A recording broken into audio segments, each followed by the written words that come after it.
Hello, students. It's nice to see you, and welcome to the 46th episode of the online English lesson.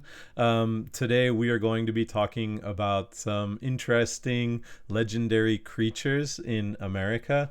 The reason I chose this topic is because recently a couple friends were having a talk about some kind of Japanese yokai, like mythical beasts or monsters.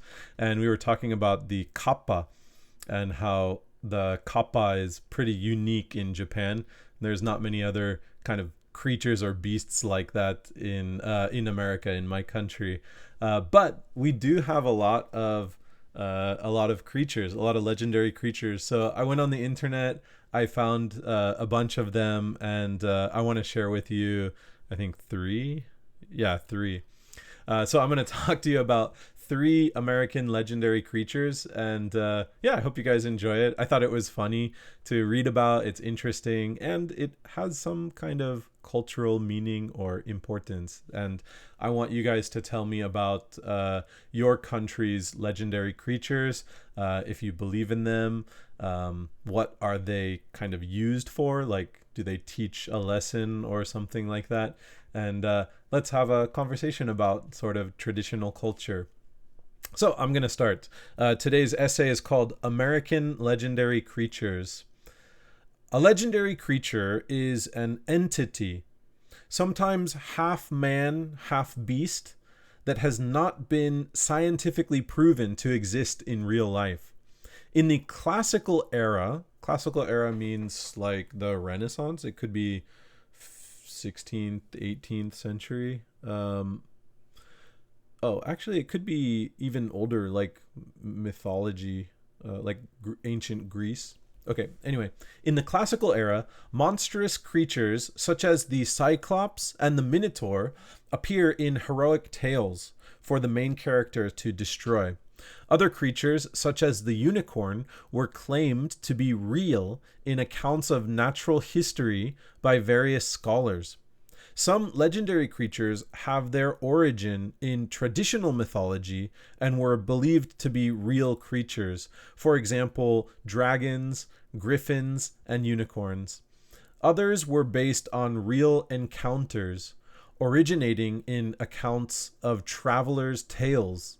Some of these creatures are used to tell a story that has a message, called a fable.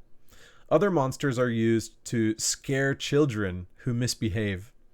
In today's essay, we are going to look at some of the American legendary creatures, their backgrounds, and if they are possibly real. Let's first start with the most famous American legendary creature, Bigfoot.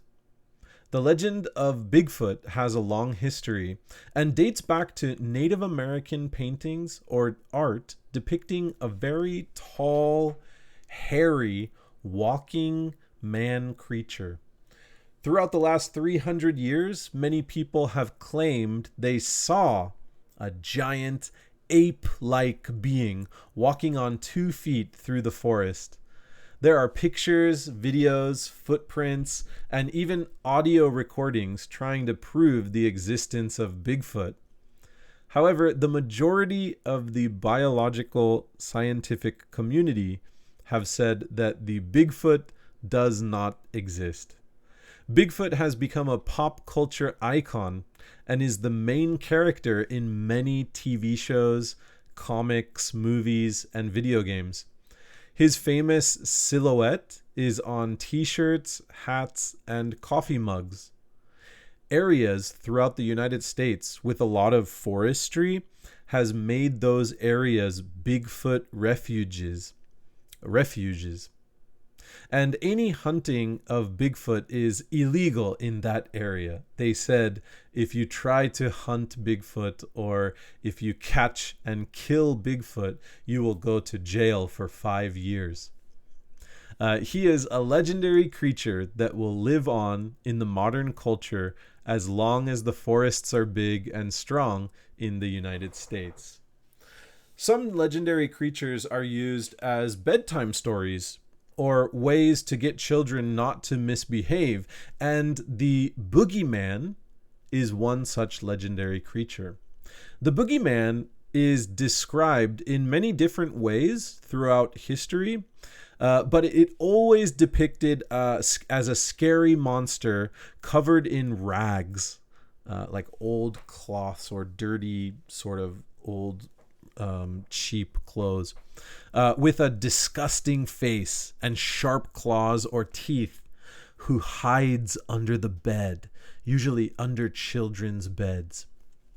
He or it is used to teach children how to behave. If a child is doing something bad, parents tell them that they must behave or the boogeyman will catch them and take them away. Most of the time, the boogeyman just punishes the child, but in some writings, it is said that the boogeyman will steal them away and eat them. When I was a child, I remember talking about the boogeyman and being scared of the place under my bed, the small area under my bed. When it was bedtime, I used to jump into my bed from far away so that the boogeyman couldn't catch me. Okay, one more legendary creature from the US is the knocker. Knock, knock, knock. The knocker. A small gnome creature that lives underground. Only 2 feet tall, or 0.6 meters, the knocker is described as having a very large head, lots of wrinkles on his face, and white whiskers. He likes to make trouble and will often steal things that are left unattended. This legend actually comes from Wales, but immigrants brought the legend over with them in the 19th century. At that time, many Welsh people immigrated to America to become miners. Miner is someone who cuts stone to look for minerals or rare rocks. And if they left their mining tools unattended, the knocker would come and steal them. The knocker was used to teach people about the importance of organizing your things and not misplacing important objects. There are hundreds and hundreds more mythical and legendary creatures in American folklore. But that is all the time we have for today to talk about just a couple examples. It seems like most of the creatures try to teach us a lesson about behaving or following some rules, but others are just fun to talk about or be seen by people. Which creatures were you the most interested in? Do any of those creatures remind you of similar creatures that exist in your culture? Please tell me all about it. I'm excited to talk about mythical, legendary creatures. All right, let's look at the vocabulary for this week. We have our first vocab word is entity. In the text, it says a legendary creature is an entity. For this, entity means something that exists, a thing that has existence. So basically, it means a being, not a person, not an animal, something else, a being, an entity. Number 2 is monstrous. Monstrous has 2 meanings. The first means very large, extraordinarily large. And the second says having the ugly or frightening appearance of a monster. So yeah, in the text it says, in the classical era, monstrous creatures such as the Cyclops and the Minotaur appear. In this context, it's probably the second meaning, which is having the ugly or frightening appearance of a monster. Number 3 is encounters. Encounter means to unexpectedly be faced with or experience something hostile or difficult. So basically, being faced with a difficult situation, a difficult experience is an encounter. In the text, it says, others were based on real encounters originating in accounts of travelers' tales. This means that travelers would encounter a legendary creature as part of their adventuring or their traveling abroad. Number 4 is refuge. We know the word refugee, which is somebody who's trying to get safe in another country. But the word refuge is a place or situation providing safety or shelter. In the text, we talked about Bigfoot refuges. And that refuge is a place to provide safety for Bigfoot. I read about this in Washington State. There is a big forest, and the state said that forest is a Bigfoot refuge. So don't try to hunt or kill Bigfoot if it's real. I think it's a joke, but the state made a real law to protect Bigfoots in that forest. Number 5 is unattended. Unattended means not supervised or looked after. So the miners left their tools unattended, and the knocker took the tools, stole them. Very mischievous guy. All right. Well, those were the three major, not major. I took one major one, which is Bigfoot. The Boogeyman, which I remember from my childhood, so I wanted to tell you. And the knocker was just an interesting one I found when I was researching this topic. But there are hundreds of legendary creatures in America, like strange-shaped beasts. I was reading about a bull, like a male cow, who had extra long legs and many, many horns. And people were saying it was real. They said they saw it. And yeah, just a lot of little creatures like fairies, gnomes, and other sort of mythical monsters. They were all pretty funny. They're interesting to read.